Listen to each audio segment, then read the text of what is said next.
এতিয়া আমাৰ final product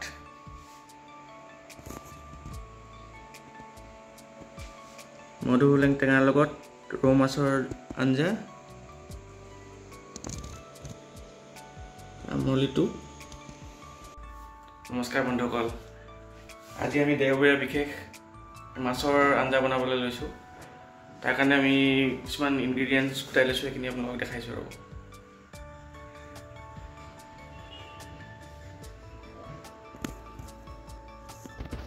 এয়া আমি কচু লৈছোঁ আৰু আমাৰ মধুসোলেং টেঙা, পিঁয়াজ, কাটি লোৱা জলকীয়া আৰু ৰৌ মাছ, আৰু বিহু পাইছেহি, তাৰ কাৰণে আমি আমলৈটো কণীৰ লগত ভাজি খাব। আপোনালোকৰ ভিডিঅ'টো চাই থাকক, বাকীখিনি ধুনীয়াকৈ আমি দেখুৱাই দিম। আমি আজি বনাম ইণ্ডাকশ্যনত। আমি কেৰাহী দি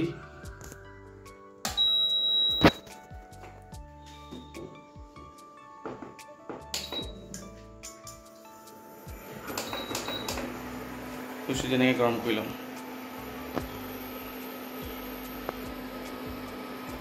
কেৰাহীখন গৰম হোৱাৰ পাছত আমি ফ্ৰাই পৰ্চনে দি দিম।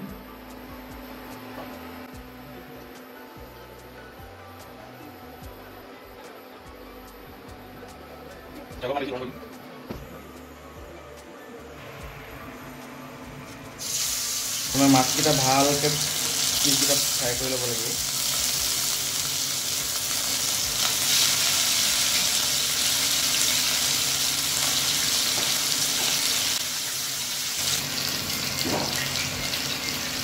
অকণমান কমাই ল'ব লাগিব।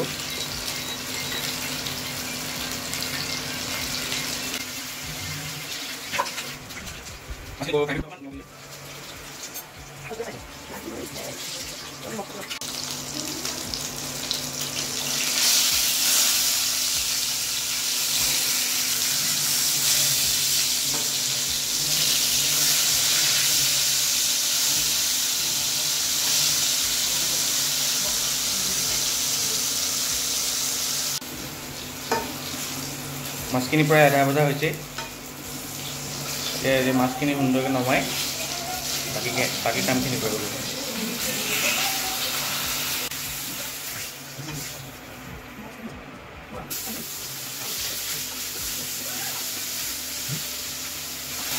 মই পিঁয়াজখিনি একদম ব্ৰাউন হোৱালৈকে ভাজি ল'ম।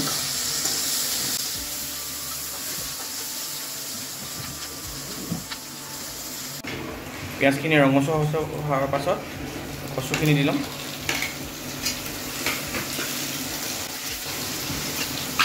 এইখিনি আপোনালোকে নিজৰ আন্দাজমতে দিব পাৰে।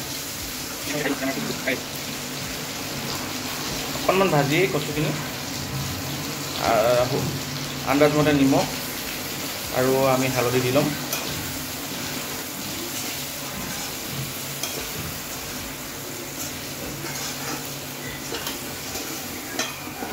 আকৌ পুনৰ অলপ দেৰি ভাজি তাৰপৰা আমি অলপ লাগি ধৰা যেন লাগিলে আপোনালোকে নিজৰ আন্দাজমতে পানী দি ল'ব।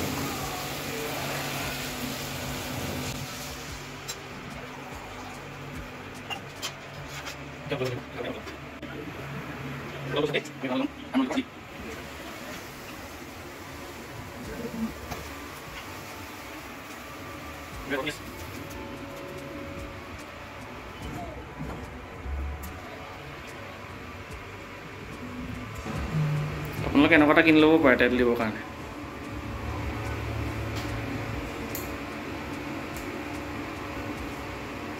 অনলাইন পাই যায়, কমকৈ যায় তেতিয়া।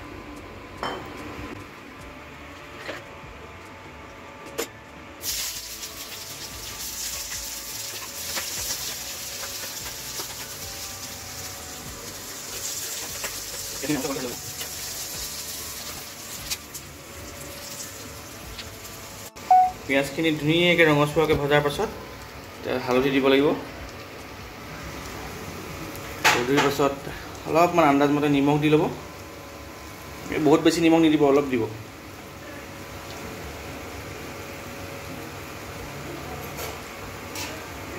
উতোৱাৰ পাছত ধুনীয়াকৈ মিহলাই জুইটো অলপ কমাই ল'ব।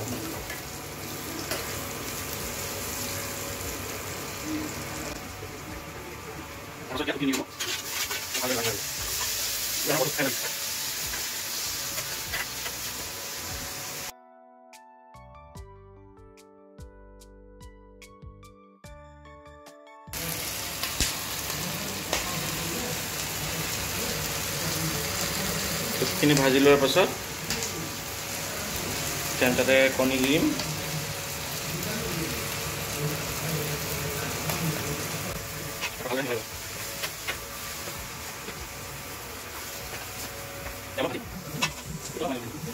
এতিয়া ইয়াতে আমি জলকীয়া দিম। জলকীয়া দি অলপ ফ্ৰাই কৰি ল'ম।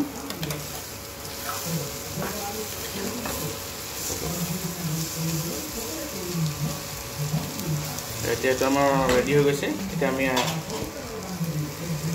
মাছৰ আঞ্জালৈ যাম। তলি আছে। এতিয়া আমি মধুপুৰলেং টেঙাটো যিটো আমি কুটি লৈছোঁ, কুটিলাখিনি আমি দি দিম।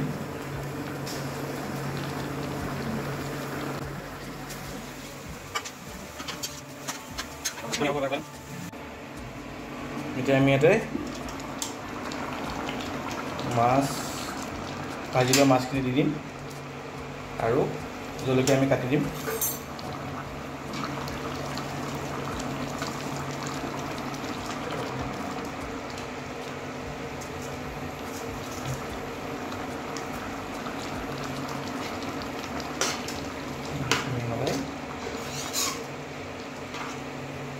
পুনৰ আমি আকৌ ঢাকন মাৰি